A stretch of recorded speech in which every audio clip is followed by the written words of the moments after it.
Moti i keq që ka përfshirë vendin ditët e fundit duket se po lë edhe pasojat e veta në fshatin Dredhas të Pogradecit. Ashtu si mund të shihet edhe në pamjet e siguruara nga CNA, situata në rrugë duket alarmante, e cila ka bërë të vështirë edhe qarkullimin e automjeteve, çka i detyron banorët e zonës të ecin në këmbë. Disa fshatra të kësaj njësie administrative janë bllokuar, ndërkohë që nga terreni kryetari i Bashkisë së Pogradecit, Ilir Xhakolli, jep edhe një përmbledhje të situatës duke siguruar banorët se bashkia po punon me ritme të shpejta për normalizimin e saj. Në fakt ka që mbrëm që rreshtet kanë qenë të tendura në Pogradec edhe patjetër që kanë krijuar probleme.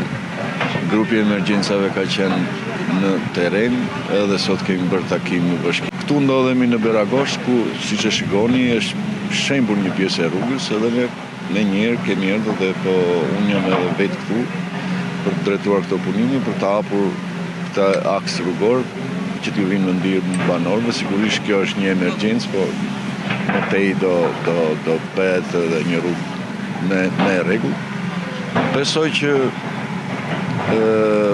me që koha po hapet. Sipas shërbimit meteorologjik, situata pritet të qetësohet, ndonse pasojat në infrastrukturë duket se do të bëjnë problem për banorët e këtyre zonave.